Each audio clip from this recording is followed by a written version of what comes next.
aller un peu vite et on fait les calculs. La règle, c'est que si vous tentez de tricher, vous allez à chaque fois échouer. C'est-à-dire, si vous allez tenter de mettre les choses parce que vous voulez vous faire plaisir, vous voulez découvrir ce que vous pensez que c'est ce que vous êtes, vous allez échouer. Il faut seulement répondre selon ce qui est là. C'est bon? Ok. Donc, on va commencer. Investir pour servir. Comment découvrir son ministère? Donc spirituel. Matthieu chapitre 4, verset 18 et le verset 20. Jean 21, verset 18 et le verset 20. La faute est par C'est faux, hein? par la faute et par la faute. Ouais, il faut lire ce qu'il y a là. Comment Ok. Bon, il faut comprendre. Regardez bien. Il faut qu'on va sur les principes.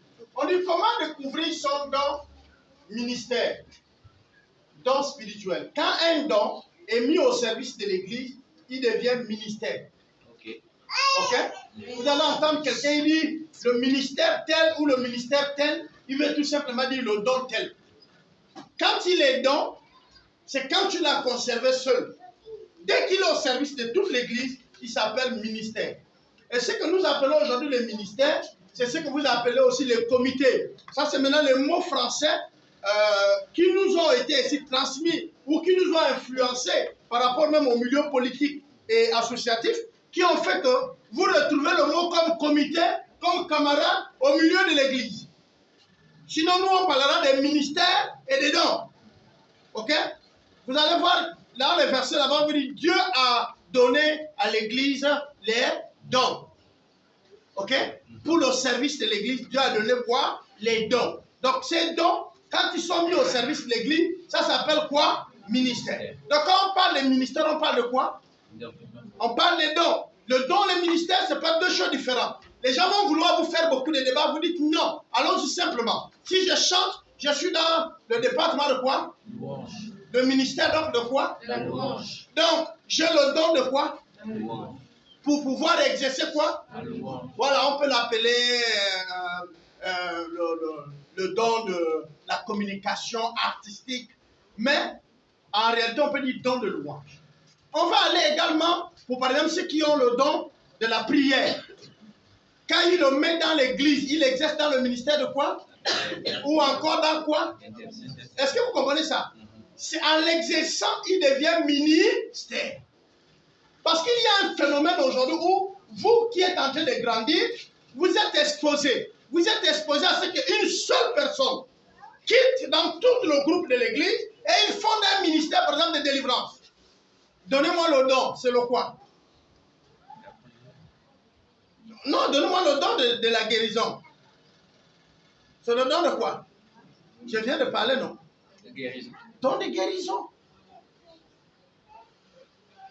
Et si nous, on allait en réalité dans le groupe de dons, je peux vous poser la question, il se retrouve dans quel don? Dans quel groupe? Non, dans le don de l'église locale. Dans les dons de l'église locale, il y a les dons qui ne s'exercent que dans une église locale. Dès que vous les enlevez de l'église locale, ça devient autre chose. Par exemple, la prophétie et non prophète. Deux choses. Le don de prophétie, celui qui a fait la prophétie, il n'est pas prophète. Le prophète, il donne la parole de Dieu. On est d'accord? Maintenant, celui qui a le don de la prophétie, c'est-à-dire quand tu arrives, il dit, oh Dieu me dit ceci te concernant. Il ne peut pas aller créer un ministère. S'il se met hors de l'église locale pour l'exercer, c'est pur et simplement la lecture de bonne aventure. Ce n'est plus, Dieu n'a plus rien à y voir avec lui. Mais il va te dire les choses qui sont vraies. Mais la plupart vont se résumer à ton passé. Il va te dire avant de venir, tu étais même là. Tu vas dire, le gars est puissant. Tu souffres de telle maladie. Ce n'est pas connu, ce n'est pas inconnu dans le monde. Tu souffres de la maladie, les démons sont bien informés. Il va te donner le nom de ton père, de ta grand-mère, même arrière-grand-mère, même si tu n'es pas dans 4 générations. Lui, il va te dire ça. Mais ce n'est plus l'Esprit de Dieu qui le conduit depuis. Je peux assumer ce que je vous dis. Puisqu'on le dit là sur les médias, je peux l'assumer. Ça s'exerce, la prophétie s'exerce dans une église locale.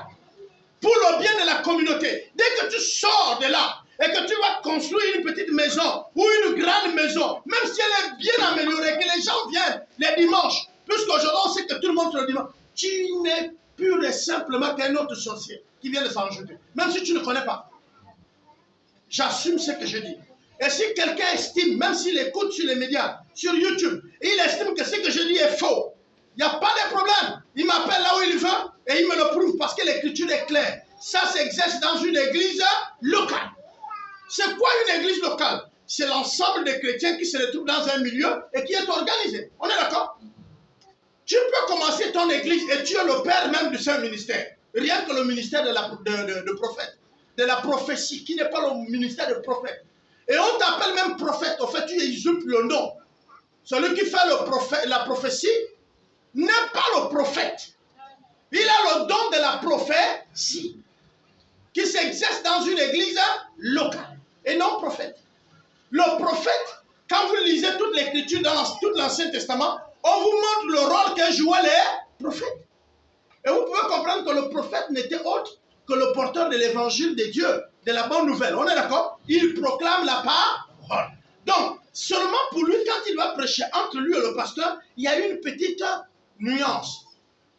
C'est quoi? Le prophète aura tendance de faire quoi? Et le pasteur, il prend soin. Est-ce que vous comprenez? C'est le pasteur, c'est le berger. Mais le prophète, il va quand il prêche, sa prêche ne rate même pas les pasteurs. Elle ne rate même pas les autres hommes de Dieu. Il les appelle à être droits. C'est lui qui prêche aux prédicateurs, aux prêcheurs. Est-ce que vous comprenez? Le prophète, quand il prêche, sa prêche touche les rois. Sa prêche touche les leaders. Sa prêche touche les gouvernants.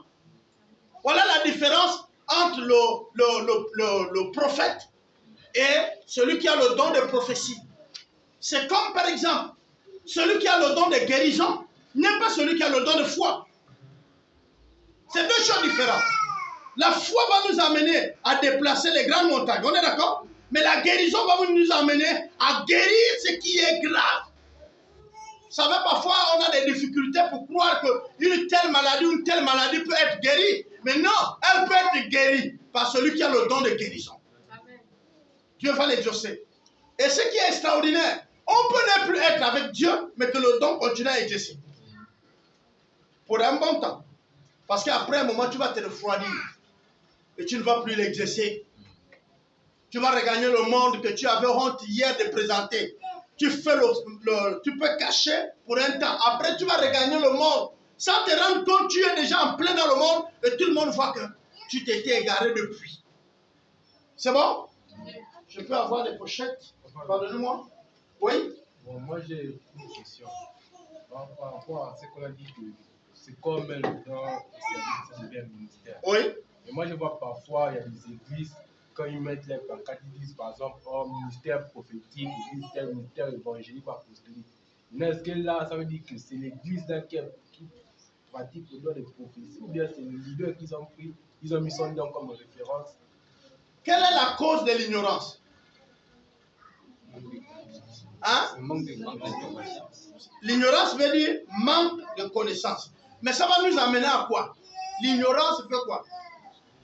Ça amène à la mort. On est d'accord? Ok? Si on ignore, on peut aller tomber dans un trou et mourir. Moi, je dis une chose.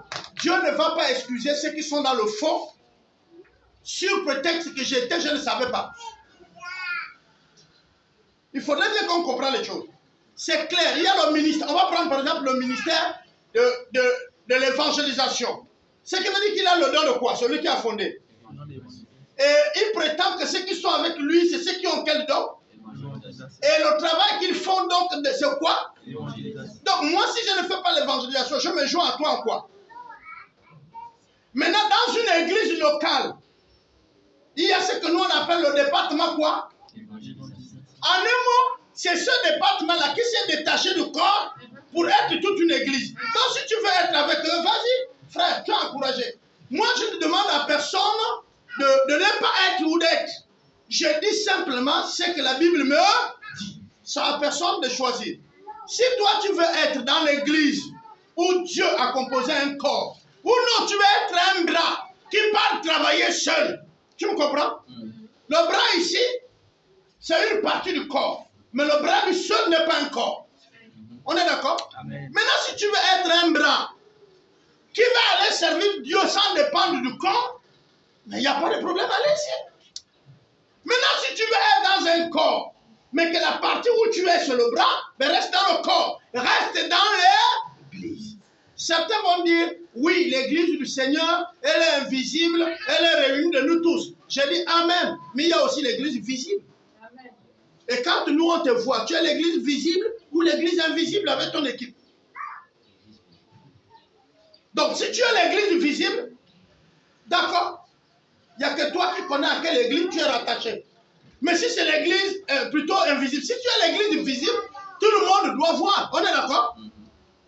Nous sommes les êtres non seulement visibles, mais nous sommes aussi des êtres invisibles. Nous sommes d'abord un esprit qui est dans un corps. Il ne faut pas que vous pensiez que vous êtes des corps qui avaient un esprit. Non, vous êtes tous là, des esprits qui habitent un corps. On est d'abord d'accord pour ça? Vous avez l'âme, l'esprit et le corps. Le corps est la dernière partie. Mais elle exprime quoi? Elle exprime tout votre intérieur. C'est pourquoi on dit que nous mangeons, que nous buvons, que nous insultons, que nous boudons. Tout vient de l'intérieur. Et c'est ce qui nous suit. Ce qui vient de l'extérieur ne peut pas nous faire pécher. C'est pourquoi Dieu n'a jamais tenu coupable celui qui t'a dit viens sur moi, on va voler. Mais c'est toi qui as volé que Dieu te coupable. Et même nos lois dans nos pays, quand on t'attrape avec les voleurs, tu peux dire tout le français. Tu es un voleur. Pourquoi? Mais parce qu'ils t'ont dit allons voler. Tu es venu, non? Ils t'ont attrapé pour aller voler. Donc tu sais qu'il y a le libre arbitrage. Tu connais que l'homme est le seul maître de ses décisions. C'est pourquoi quand nous allons nous retrouver devant le Seigneur, nous n'avons pas d'excuses. Tous les actes que vous posez, je suis en train de vous le dire aujourd'hui, ça va vous rattraper. Ça va vous rattraper. Même si, écoutez, Satan ne serait jamais jugé parce qu'il nous a fait pécher. Il serait jugé parce qu'il a désobéi à Dieu et Dieu l'a déjà sanctionné. L'affaire avec Satan est finie depuis. Maintenant, Satan a dit, je ne pars pas seul. Il faut que je fabrique aussi les gens à devenir ennemis comme Dieu. Est-ce que vous comprenez? Maintenant, il vient convaincre les gens pour que ceux qui ne peuvent pas tombent dans la même affaire. Ok? Il faut qu'on comprenne bien. Mais Satan ne serait pas jugé parce qu'il t'a amené à pécher. Pourquoi? Mais parce que, regarde, tu as vu Satan, montre-le. Comment Satan travaille? Il te suggère, que ça soit dans ta tête ou par ton ami, et de très souvent quelqu'un que tu respectes. Satan ne prendra pas quelqu'un que tu ne respectes pas pour te suggérer de faire des choses qui sont des accords avec Dieu. Parce qu'il sait que tu vas refuser. Donc Satan va t'amener ton oncle que tu aimes bien, il va t'amener ton père, il va t'amener ta mère, il va t'amener quelqu'un qui a... Mais il faut seulement que vous compreniez que si la chose est contre la volonté de Dieu, je dois dire non, simplement. On peut dire non avec amour aux personnes qu'on aime. On est d'accord? Voilà. On va avancer. Comment découvrir? Non, on va direct à la lecture. Ceci n'est pas une formation de plus, mais une nouvelle approche du service dans l'Église. Quand nous parlons des ministères, nous faisons allusion aux dons, car un don mis au service de l'Église devient ministère. On est d'accord? C'est ce que j'insistais. Pourquoi? Pour qui? Qu'est-ce qu'un don spirituel? Les dons spirituels sont donnés par Dieu. Il n'y a pas de bon ou de mauvais dons spirituels. Définition du don spirituel. Ils sont les capacités que Dieu nous donne pour mieux le servir. Les capacités que Dieu nous donne. Pour mieux faire quoi? Le servir. Donc, un don m'est donné pour faire quoi? On est d'accord? Les dons spirituels sont accordés librement par Dieu. Ce sont des habilités que Dieu nous a données pour apporter notre contribution unique. Distribuées par le Saint-Esprit, à nous d'en user pour faire un service significatif. C'est bon? Chaque chrétien a au moins un don. Mais pourquoi faire? Pour glorifier Dieu et édifier le corps de Christ. Si mon don n'édifie pas l'église, j'arrête. Ce n'est pas un don. On va aller simplement. si ce que je fais, que Dieu m'a donné, n'amène pas les autres à être glorifiés, à glorifier Dieu et à s'édifier, j'arrête parce que ce n'est plus un don. Je vais encore expliquer. Mon don ne doit pas amener les autres à me critiquer dans le sens que je les énerve, dans le sens que je fais un peu trop, dans le sens que c'est du zèle amer, dans le sens que ça ne s'accorde pas, dans le sens que j'hérite plus que j'édifie. Je ne sais pas si vous comprenez. On dit ici, ça fait quoi? On dit pour glorifier Dieu et édifier le corps de Christ. Glorifier Dieu. Donc Dieu est glorifié dans ce que je fais. On élève Dieu. Et ensuite, la deuxième chose, c'est faire quoi? Édifier les autres. Prenons par exemple aujourd'hui, on va prendre le don de l'enseignement. Si on m'a donné le don de l'enseignement, on va prendre par exemple, j'ai connu beaucoup de situations avec les musiciens. On va prendre les musiciens. À notre début, on devait supplier les musiciens, même parfois le dimanche matin ou les jours de mariage, des séminaires, on suppliait les musiciens pour venir jouer. Parce que le musicien, mais on ne sait pas le temps. Le même musicien, vous le suppliez jusqu'à ce qu'il vienne jouer. Il a eu le temps. En cet autre moment, ça n'édifie plus. Et également, on avait un autre problème avec les musiciens. C'est que les musiciens n'écoutaient jamais la parole. Et ils jouent à l'instrument. Et chacun augmentait le volume de son appareil.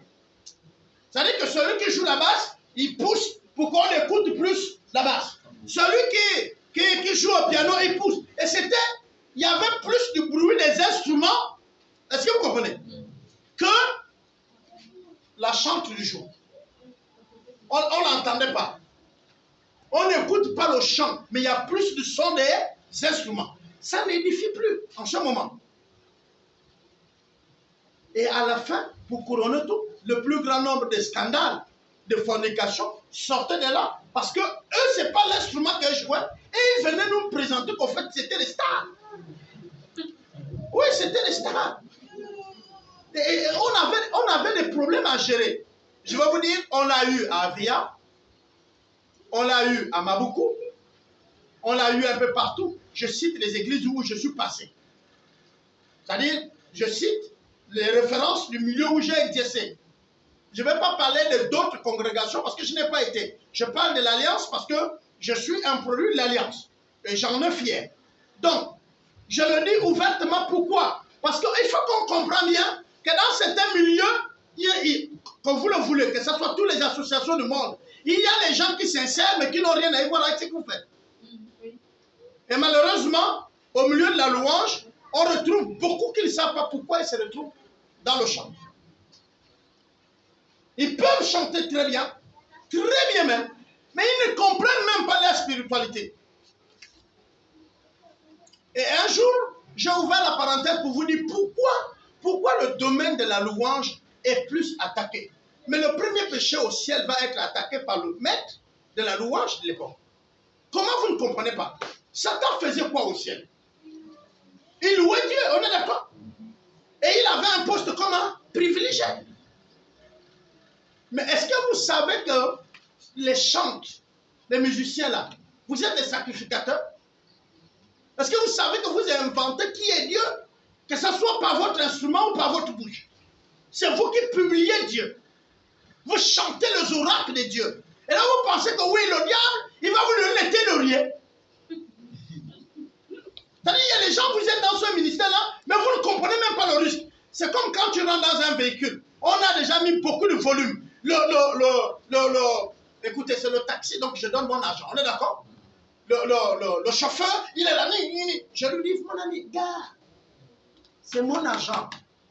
Tu diminues le volume, tu roules doucement, on arrive. Tu ne veux pas, tu me rends à potos. Renseignez-vous avec tous les taxis. C'est pas que j'ai peur. Moi-même, je conduis.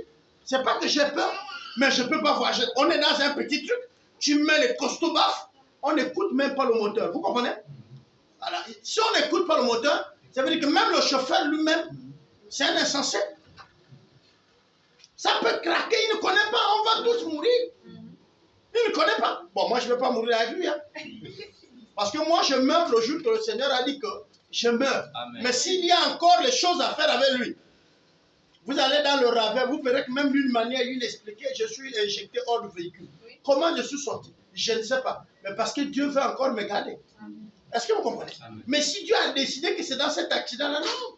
Mais vous allez me trouver même trop élégant sur mon fauteuil sans bouger, même pas blessé, mais je suis parti chez Dieu. Hein? Vous n'avez jamais vu un cadavre joyeux? Il y en a. Il y a les corps joyeux. C'est comme s'il n'est pas mort, il dort. Vous comprenez? Lui là, il est là, laisse Dieu. Mais tu trouves les froissés, il transpire. Alors, on va continuer. Comment faire pour découvrir moins d'hommes? Frère, on me relie plus en haut. Okay. Unité n'est pas conformité. Ah! Unité n'est pas conformité. Tu as parlé de ministère, non? Ministère de... On va prendre de... évangélisation. Ça veut dire qu'on fait quoi? Donc, ceux qui vont se joindre à mon ministère là, c'est pour que nous tous on fait quoi? Donc, si tu n'aimes pas évangéliser, c'est que tu viens nous parler de la prophétie, tu auras déjà un problème avec nous. Or, unité n'est pas conformité. Pour être conforme, il faut la diversité. Il faut que toi, regarde, notre main est unie, mais elle n'est pas conforme. Est-ce que vous comprenez ça? Voilà. Pour un bon mariage, pour qu'on parle d'un bon mariage, il faut que monsieur connaisse les défauts de sa femme et la femme connaisse les défauts de monsieur, et ça c'est complet. Si vous venez vous plaindre chez moi, ma femme, elle est là, jamais d'assiette, Dieu te dit, tu fais quoi pour laver tes assiettes? Parce que ça c'est le manquement de ta femme. Tu dois le combler. Comment ça se voit? Eh bien justement, regardez mes doigts. Ok? J'en ai 10. On est? Ok. Là on est comment? Ça c'est elle. Là, on est conforme. Unité, c'est comme ça.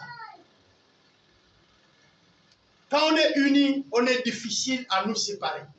Quand on est conforme, c'est facile. Quand il y aura des critiques, des murmures, vous allez vous diviser. C'est ça. Quand quelqu'un te parle de ton frère ou de ta soeur, qu'il est comme ça et qu'il est comme ça, en réalité, il te présente les manquements de ton frère. Tu dois être plus uni à ton frère. C'est-à-dire, tu dois faire quoi? Tu dois dire oui, ce que tu dis est vrai, mais prions pour lui. J'ai aussi remarqué comme toi qu'il fait telle chose ou telle chose. Mais je pense qu'on doit prier pour lui et on doit le soutenir pour qu'il soit au-dessus de ses manquements. On est d'accord? Mais dès que tu t'assois, oui, non, tu n'es pas uni à ce frère. Tu es seulement conforme à ce frère. L'unité n'est pas conformité. Voilà. Quand on est unis, on supporte les manquements des autres. On se soutient. Mais quand on est conforme, là, il y a une guerre qui s'élève. Et là, on cherche qui de nous est le meilleur. Eh bien, pour qu'on ait un meilleur, il faut qu'un soit éliminé. On est d'accord? Voilà. Je peux être un prédicateur de l'évangile, mais j'ai une ligne que je suis. Si vous le regardez bien, j'exerce dans cette église avec 3 pasteurs. On est d'accord? À l'époque, j'ai exercé avec 5. Vous connaissez ça? Comptez. Vous avez le pasteur Jean, vous avez le pasteur Serge, vous avez le pasteur Alexis et vous avez le pasteur Lebogo. Et moi, on était 5 dans une église. Mais est-ce que vous comprenez? Est-ce que vous savez notre différence? Vous ne savez pas? Je ne suis pas pasteur. Moi, je suis apôtre.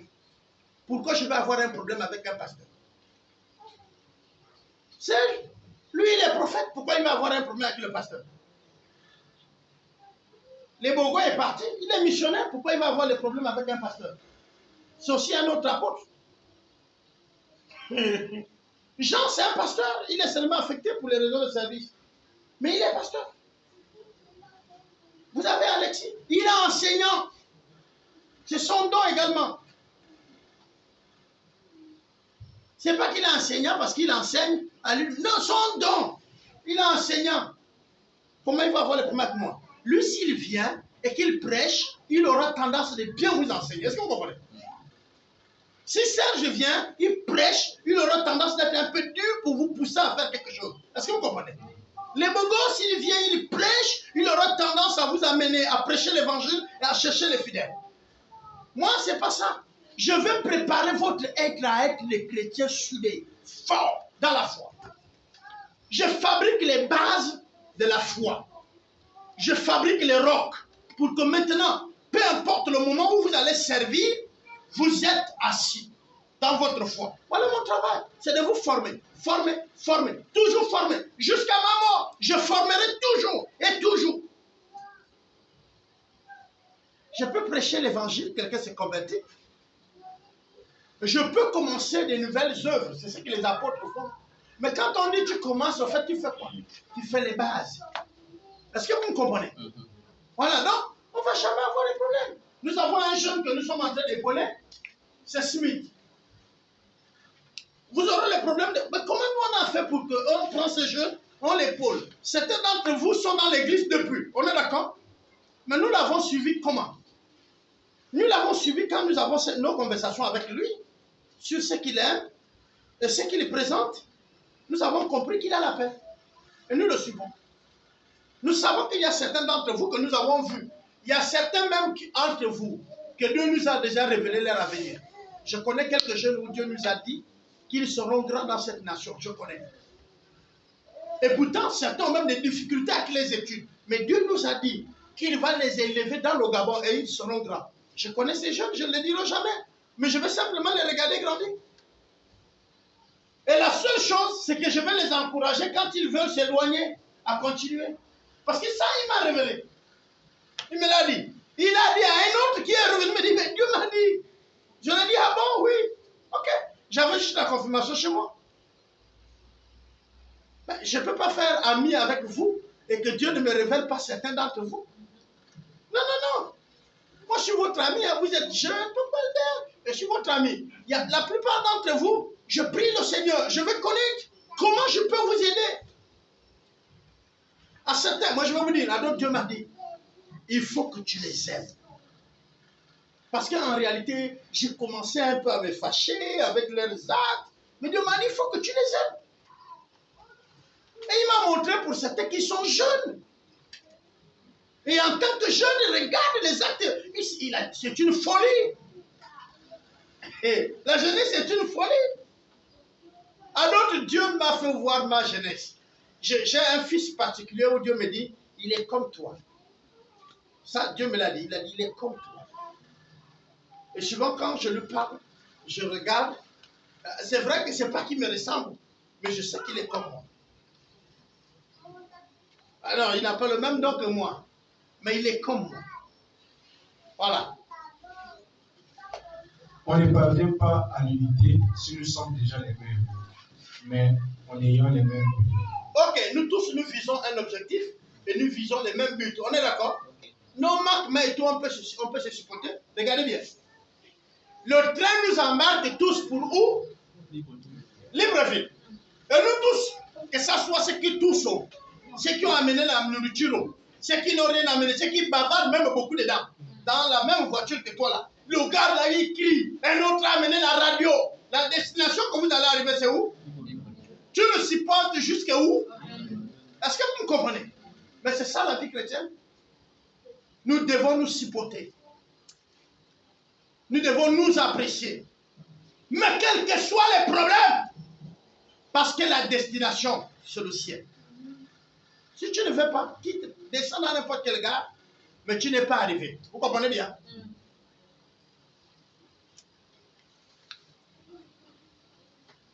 Dieu n'entend pas donner les qualités à une personne qui va t'apprécier pour te faire plaisir. Pourquoi? Est-ce que c'est ton serviteur? C'est le serviteur de Dieu. On est d'accord? Mais pourquoi Dieu va le tailler à ton image, à toi? Pourquoi Dieu va arranger X? Non, tu as l'intérêt à le supporter. Tout à l'heure, nous avons vu un serviteur de Dieu, nous tous nous sommes ici, qui arrive. Et il dit à la veuve, il dit, bon, comme il te reste un peu de farine et de pain là, fais ça d'abord pour que moi je mange. Nous tous ici, on va dire que le serviteur est comme. On dit, mais lui, il n'a même pas pitié d'une veuve comme ça. On est d'accord, non? Mais lui, il est comment? Ça, c'est quels hommes de Dieu aujourd'hui qu'on ne comprend pas. On est d'accord? On dit que Jésus a craché à terre. Il a fait la boue. Il a pris la frotter sur les yeux de quelqu'un. Et je ne sais pas que la personne était guérie tout de suite. Il dit, va maintenant à telle piscine, te laver les yeux là-bas. Aujourd'hui, moi, je suis là, je suis votre pasteur. Tu viens, tu dis, papa, j'ai des problèmes aux oreilles et tout, je crache. Je mets. Ok. Déjà, même ta foi a déjà les problèmes. On est d'accord? Quand tu es même en train de sortir pour aller à la maison là, tu as déjà les problèmes. On est d'accord? Non, quand on lit ces choses-là, il n'y a pas de problème. Mais quand il faut les pratiquer, c'est là où il y a les problèmes. Hein? Waouh! Les jeunes. Jésus a craché et il fait la boue. Tu vois la boue là avec la terre là? Hein? C'est pas le sable, hein, parce que si c'est le sable, on ne va pas parler de boue. Donc c'était un peu le protocole comme pour le mot là. Et puis que tu vois tous les yeux. Tu sais la grâce que l'homme avait, c'est parce que c'est un aveugle. Il voit ce qu'on fait. Il ne voit pas ce que Jésus fait. Il voit seulement le frotte, le truc. Mais s'il le voyait, il a dit non. Non, Seigneur. C'était lui. Voilà, nous c'est l'huile, non? Mais l'huile, c'est élégant, c'est doux. Tu comprends, tu vois, non? L'huile, c'est rien. Vraiment, les enfants. Les dons d'une église locale. Bon, on a le livre ici. Ces dons sont exercés dans une église locale. Bon, ça revient, malheureusement, on va les toucher. Je vais les citer. Pardon.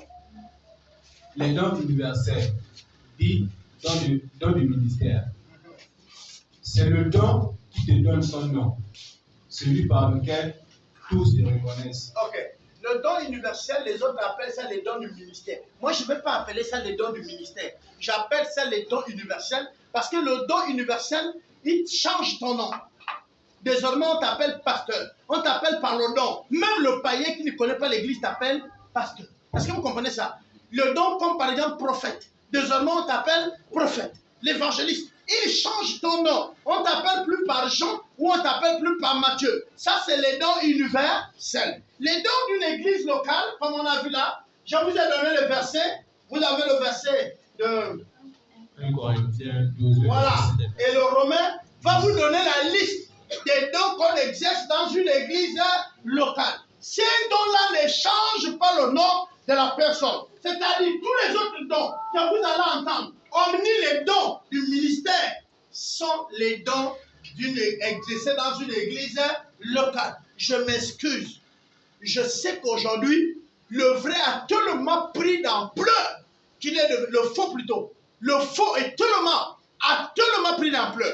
Vous avez tout le temps le contact avec le faux que vous pensez qu'il est devenu vrai. Je n'ai pas besoin de vous convaincre. Je vous avertis simplement que vos choix feront en sorte que votre vie à venir soit déterminée.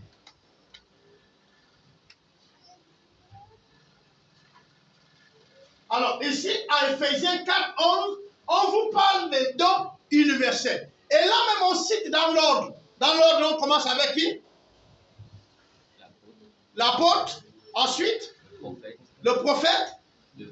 L'évangéliste. Le pasteur vient en 4e position. Si on suivait l'ordre comme ça, puisqu'on veut faire l'ordre d'autorité, pourquoi le pasteur se retrouve aujourd'hui chef d'église?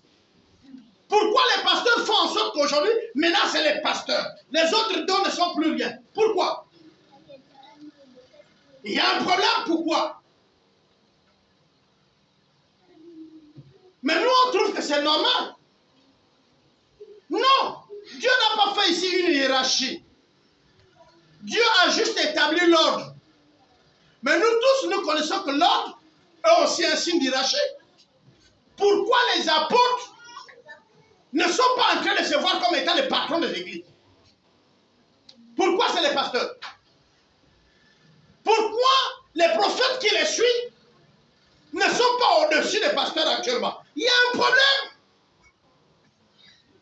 Chez moi, on dit, dès que vous voyez que dans un village, les handicapés sont les chefs, c'est que le reste de la population est quoi? Aveugle.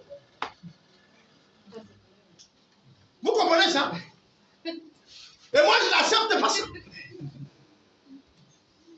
il y a des choses que nous sommes en train d'accepter aujourd'hui, mais qui en réalité Dieu n'a pas établi.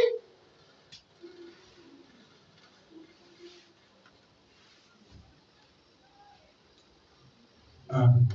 Pourquoi suis-je concerné par quelque chose que les autres ne voient pas? Alors, ça là, vous commencez déjà à répondre sur les questions de couvrir votre nom.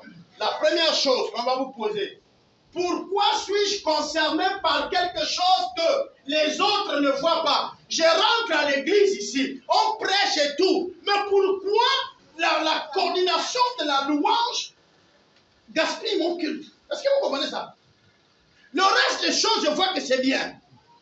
Mais pourquoi c'est l'instrument qui gaspille mon culte? J'écoute bien la chante bien, ça ne m'embête pas. Les autres vont comprendre qu'elle dégaine.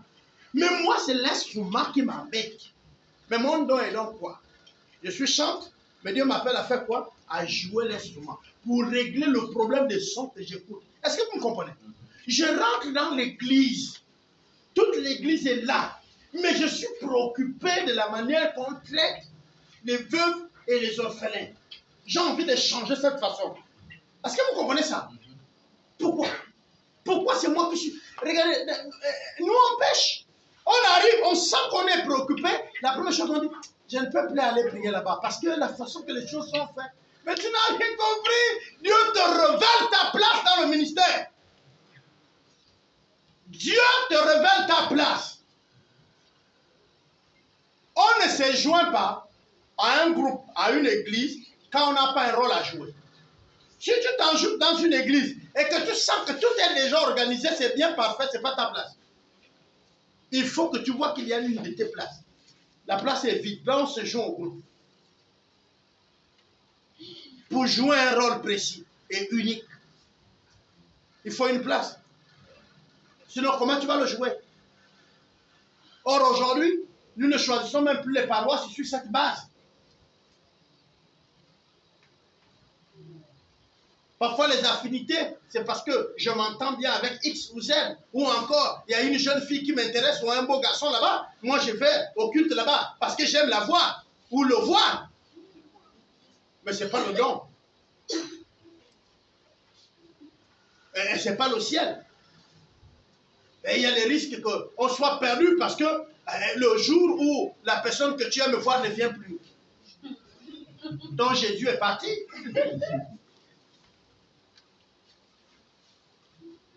J'ai des idées pour la promotion de...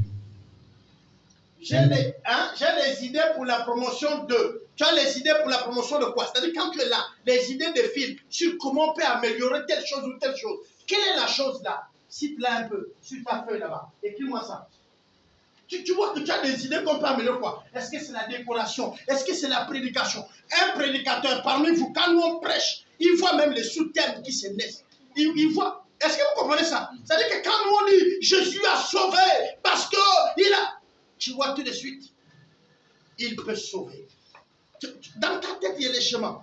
Tout à l'heure, quand les deux pasteurs ont prêché, moi j'ai monté le module.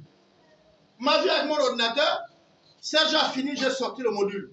Quand il a terminé, je lui ai dit, frère, regarde ton module. Il dit, ah! J'ai dit oui. Il vous a donné le thème, d'accord, mais je peux vous dire, en dehors de son thème, j'ai trouvé d'autres thèmes et j'ai même découpé et j'ai sorti. Et je peux revenir l'enseigner. Il faut qu'il fasse attention pour comprendre que c'était ce qu'il a prêché. Le pasteur Alexis vient de prêcher, j'ai ressorti les mêmes thèmes. J'ai trouvé à l'intérieur, j'ai souligné, j'ai sorti mon module, j'ai noté. Bonne nouvelle. Je suis resté à bonne nouvelle. Vous êtes allé plus loin. Apporter l'espoir.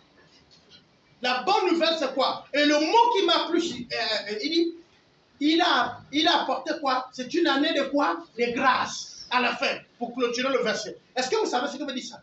Ça veut dire que le temps où nous sommes, ce n'est pas le temps d'aller prêcher les gens la condamnation de l'enfer.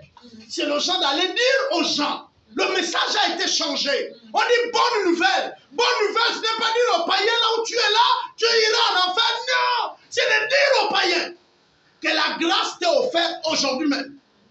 Dieu veut ôter toute forme de péché et toute forme de malédiction et tout. Aujourd'hui même, si tu prends Dieu aujourd'hui même, Dieu considère l'instant même aujourd'hui. Tout en passé, il veut l'effacer. C'est ça la grâce de Dieu. Même si vous ne voulez pas le croire, même si le gars c'est un plus grand sorcier, s'il saisit Dieu à l'instant même, tout son passé vient d'être épongé. Même si vous n'avez pas envie de croire, Dieu ne l'a pas fait pour vous. Il l'a fait d'abord pour lui-même. Il a tellement aimé le monde qu'il a donné. Donc c'est d'abord pour lui. À cause de son amour, il nous pardonne. Vous comprenez ça? Voilà. Donc Christ n'est pas venu cette fois-ci pour nous condamner, mais pour nous donner le salut qu'on avait perdu. Il reviendra pour nous prendre. Et là, il ne va pas toucher la terre, il s'arrête dans l'air. Et nous, on va vers lui, vous comprenez? Et ensuite, il reviendra. Là, c'est pour régner avec nous. Donc, la troisième fois, il viendra même avec nous. Son règne sera à Jérusalem. Le Jérusalem que nous voyons, il y aura le nouveau Jérusalem, c'est ça. Nous reviendrons avec lui et les autres qui sont sauvés. Quand on vous parle des millionnaires, que la terre va être détruite, les étoiles, nous, on ne serait plus. On serait déjà avec Jésus. Je vais vous tirer un exemple. Jésus nous montre ça dans sa parole. Premier exemple. Quand il va détruire Sodome et Gomorrhe, il sort d'abord l'église. L'église, c'était qui? Le Sodome et Gomorrhe. L'église, c'était qui? Hein? Lot et sa famille. Mais les choses du monde qui étaient attachées au cœur de Lot l'ont gardé même à mi-chemin. C'est-à-dire sur le chemin du salut, son cœur était attaché à ce qui est resté. Donc elle n'est pas arrivée à la terre promise parce que son cœur n'était pas attaché à la terre promise. Mais c'était attaché où? Aux choses restées.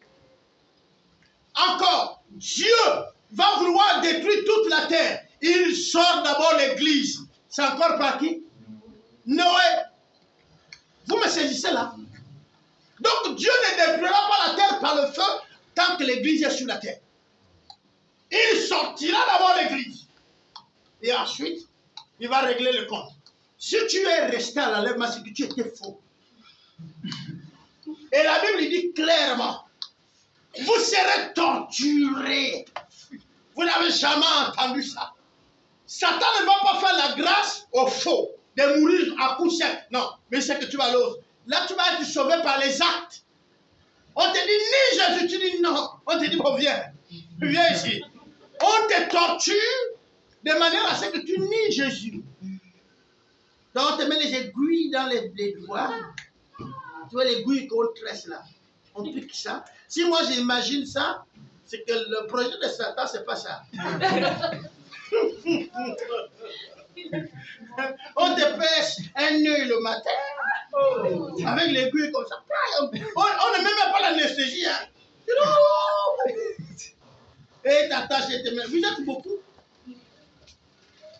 Et si tu supportes, tu es sauvé. Si tu dis non, j'ai les notes. Ok, tu ne deviens pas rien. Et évidemment, tu n'auras pas le ciel. Entre être sauvé par l'enlèvement, sans murmure, sans tâche, comme ça, être sauvé après qu'on t'a shooté. Satan t'attache comme le ballon, il met au stade. Et tous les païens, oh, et puis tu meurs. La mort du football. J'ai dit, ça, c'est les tortures que j'imagine. Moi, un homme qui connaît le Seigneur, est-ce que vous comprenez? Combien de fois lui-même, il va imaginer, il te brûle chaque 30 minutes par le briquet. Il laisse 30 minutes et brûle. Combien des années tu vas résister? Tu vois, ça ne te tue pas. Mais ça te brûle. Je vais encore penser quoi? Quelle torture je veux plus. Il te coupe le morceau de doigt une fois après 10 secondes. Il te coupe la paille. La journée là, c'est pour les doigts. 24 heures, il est au doigt. Demain matin, tu n'as même plus les doigts. Les autres te disent, ni Jésus. Bon, là aussi, il est mieux quand même que tu meurs. Comment? Tu nies Jésus et puis toi, tu as le doigt fini. Non, mais toi aussi, tu dis non. Vaut mieux me finir. Hein, non? Mais attends, tu vas déjà finir les doigts et puis je nie Jésus. Bon, je te dis même un mauvais mot et puis tu me tues à sec. Parce que là, la colère aussi serait montée chez eux, n'est-ce pas, non? Mais tu dis, Jésus t'a vaincu. Il dit, quoi? Tu es mort. Il dit, meurs, il est parti. Ah, tu es déjà sauvé. Mais nous serons torturés. Quand je dis nous, ceux-là qui ne vont pas partir au premier enlèvement. Donc, si vous comprenez bien, l'église sera enlevée avant la grande persécution. Tu serais de quel groupe? Les morts en Christ d'abord et ensuite les vivants. Dès que tu te réveilles quand même le matin, il faut d'abord tu appelles. Yamagi, tu es là? Elle dit oui. Tu appelles. Frère, tu es là? Oui, tu dis oh, l'enlèvement n'a pas eu lieu. Tu viens à l'école, tu vois les autres. Chaque jour là. Parce que nous sommes dans les derniers temps. Nous sommes dans les derniers temps. C'est que vous ne savez pas. Quand vous allez lire les prophéties, vous allez voir que ce qui se passe à l'Ukraine et la Russie, c'est la zone de l'Europe. Hein. Quand on dit que le dernier être dans l'Apocalypse, on dit il va se livrer et ensuite les autres vont se coller à lui et il va commencer à torturer les nations. C'est ce que vous êtes en train de voir. Ce n'est pas les États-Unis. Les États-Unis, c'est un allié d'Israël. Donc les États-Unis ne vont pas compromettre sa position. Ils seront toujours alliés. Et vous savez pourquoi? Les États-Unis ont compris que si tu bénis Israël, tu serais béni. Dis même dans une journée que Israël soit béni et observe ta journée. Est-ce que vous savez ça? Oh, Seigneur, donne-nous le pain. Bénis-nous tout le temps, non? Celui qui bénit Israël, Dieu le bénit. Vous savez ça? Celui qui prie pour Israël, Israël même en tant que nation, Dieu prend soin de lui. En tant qu'État sur la terre. Et celui qui prie pour l'Église universelle, Dieu le bénit. Beaucoup d'entre nous prient pour les paroisses. Quand vous êtes de l'EDC, vous priez pour l'EDC, non? Seigneur, tu vois, je suis décès, agis puissamment. Quand même la pensée vient de Bethanie, tu dis non, Seigneur. Ça vient de Nazareth. Mais justement, parce que les chrétiens sont restés comme ça dans la tête. Il faut que vous compreniez que le corps de Christ n'a pas de nom. Il n'a pas de nom. Les noms sont donnés pour des églises locales. Est-ce que vous comprenez ça? Mais Christ ne vient pas chercher une église locale. Il vient chercher l'église universelle. Aussi longtemps que vous prierez pour l'église, enlevez les congrégations pour que ça ne soit pas une barrière pour vous et Dieu vous bénira. Parce que les congrégations, je vous assure que la plupart d'entre nous souffrent de ça. Le dimanche, l'église où je suis, moi je suis fidèle de telle église. Mais le dimanche, je n'ai pas le taxi. Et il y a l'église qui sert Dieu en vrai. Et je ne vous dis pas d'aller parce qu'on a écrit là, ici le cela sur le nom. Vous savez que non, ceux-là aussi craignent Dieu. Et tu vas à l'intérieur, tu fais ton culte. À la fin, ils vont venir vers toi, c'est normal, ils ne savent pas que tu es chrétien, n'est-ce pas? Tu lui as dit non, je prie déjà. Je vous ai rendu visite, je suis juste à côté de vous. Est-ce que vous comprenez? Parce que le jour-là, tu n'as pas eu le taxi. Parce qu'il y a un problème à ça. Vous ne rendez plus visite aux parents. Bientôt les vacances là. Vous laissez les maisons de vos pères et mères. Vous partez chez les tontons et tout, non? Voilà. Donc chez moi là, moi en tant que premier leader, ça ne me dit rien. Le dimanche prochain, tu viens, tu me dis, Papa Albert, j'ai rendu visite à telle église. Ouais, il faut que ça soit clair. Tu me dis, j'ai rendu. Ça va, tu étais où? Tous mes habits étaient sales. Or, tu étais... Mais attends, tu dis que j'ai rendu visite au frère. Mais c'est ça la vérité même, non? Il y a un problème. Seulement quand c'est pas bon, il faut fouiller. Les choses... Ah, on n'a pas fini. Non. Les choses peuvent mieux se faire de la façon suivante. Je le fais avec passion. On a déjà compris c'est quoi la passion? Je peux parler de ce sujet toute la nuit. Je peux parler de ce sujet toute la nuit. La diversité n'est pas la division. Nous sommes tous différents, mais nous sommes appelés à servir sans division. Ah, ok. On a vu le passage, non? Ok? Unité n'est pas confondue. Non, tu dis direct en bas. Je me trouve dans ces affirmations. Je le fais souvent. Ce n'est pas ce que je veux faire, mais ce que je me vois faire et le faire bien, sans difficulté et sans me plaindre avec joie. C'est de ma responsabilité de le faire. Okay. Je me sens concerné. Bon, là maintenant, vous allez sortir vos cahiers tout à l'heure. Mais regardez bien, on va sur le premier principe. On dit, je me trouve dans ces affirmations. Je le fais souvent. Je le fais souvent. Ensuite, on va ici. Ce n'est pas ce que je veux faire. C'est pas ce que je veux faire. On est d'accord? Mais ce que je me vois faire et le faire bien sans difficulté et sans me plaindre avec joie. Ok. Et puis ensuite, on vient ici. C'est de ma responsabilité de le faire. Je me sens concerné. Est-ce que vous comprenez bien? Parce que je parle quand même à la majorité étudiante. Est-ce que vous comprenez bien les affirmations qui sont là? Il y en a 1, 2 et 3. C'est bon? Ah! Non, je vous ai dit, là, vous prenez maintenant les cahiers. Là, ce n'est plus toi qui lis. Là, toi-même, tu vas faire. On fait l'évaluation. Je reviens encore là. Non, là, ça va cahier. Évaluation, c'est pas un portable. C'est big feuille. Big feuille. Betty, dans le bic. Betty, dans le bic.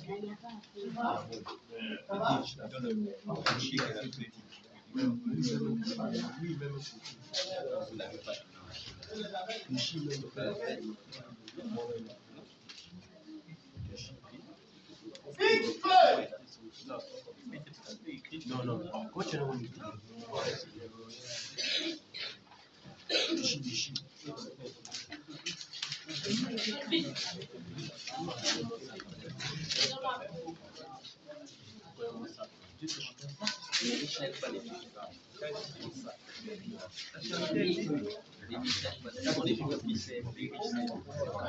Élisée, même silence. Allez, dans le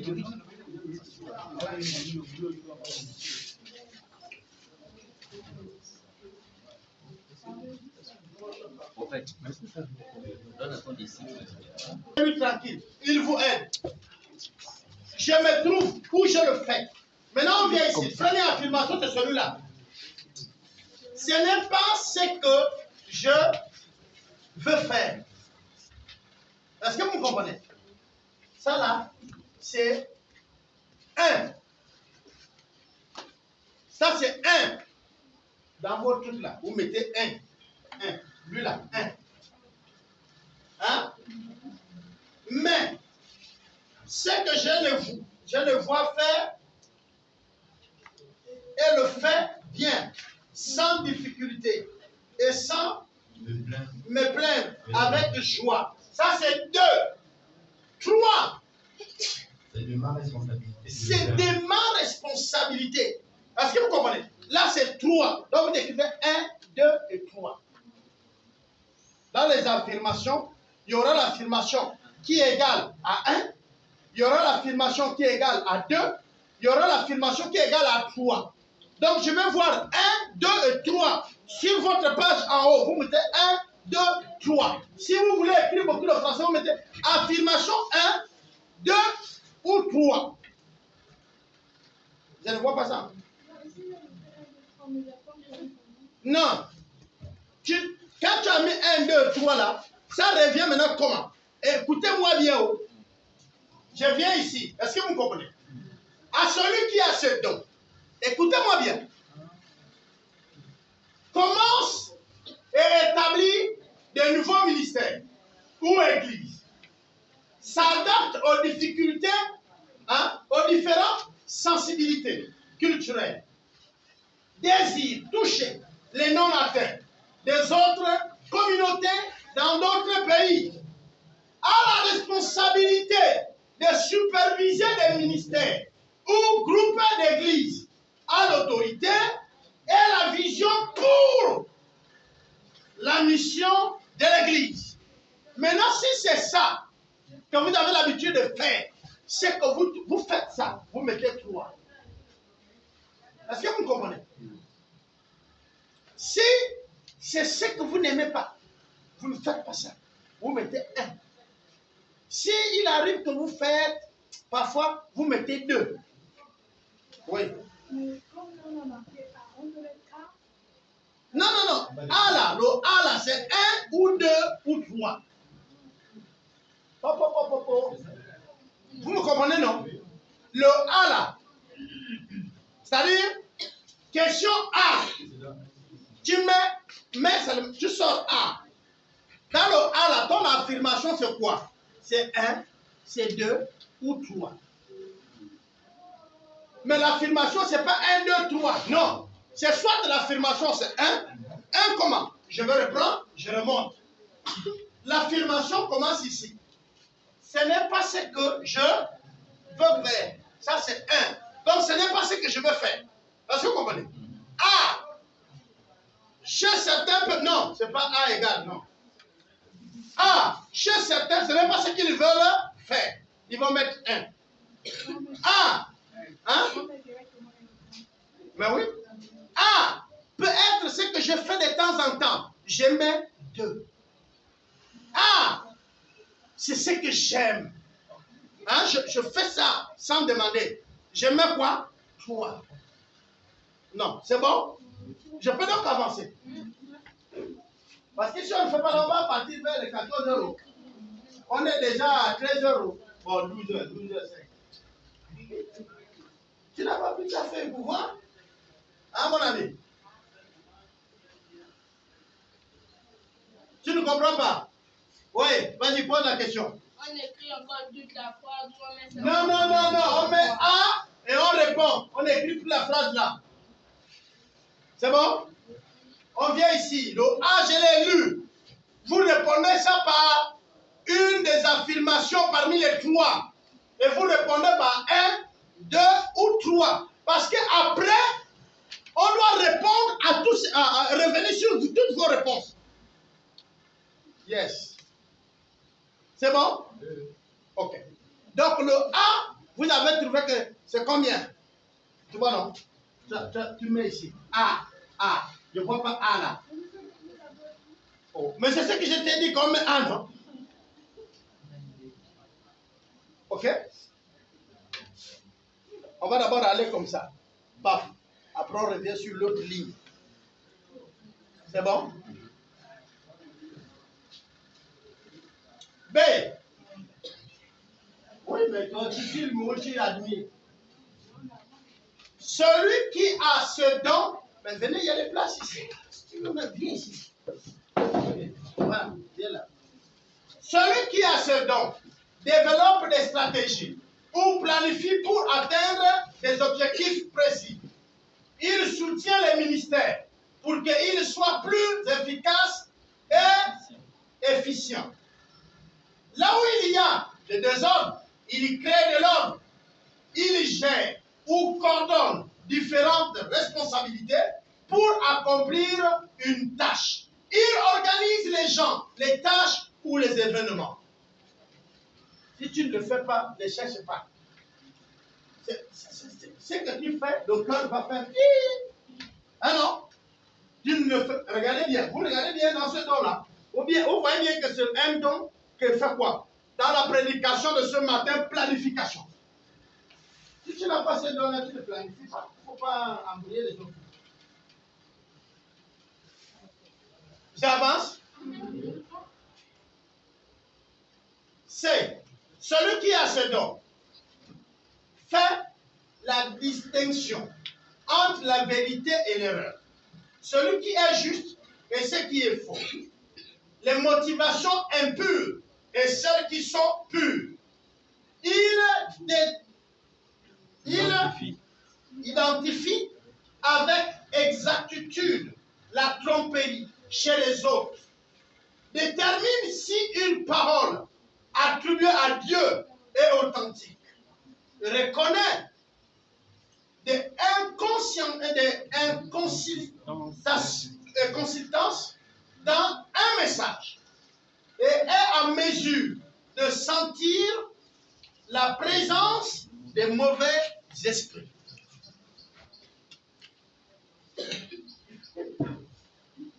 C'est bon? Oui. On avance. D. Ce qui a ces dons travaille avec. Est-ce que quelqu'un a encore le micro? Le bois, les vêtements, la peinture, le métal et autres matériaux bruts.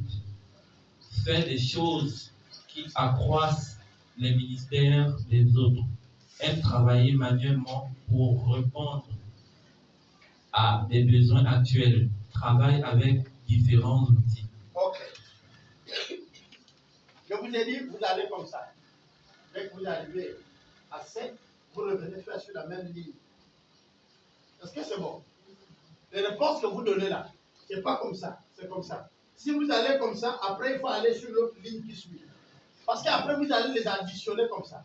Si vous êtes allé comme ça, vous allez les additionner comme ça. Mais puisque j'avais déjà fait ça avec beaucoup d'entre vous, il devrait déjà avoir une idée, n'est-ce pas? Voilà. C'est pourquoi je vous ai dit, si vous avez fait ça pour la première fois dans le cadre de découvrir votre don, vous allez vous en sortir. Mais si vous avez fait parce que vous, je me rappelle, tu vas encore échouer.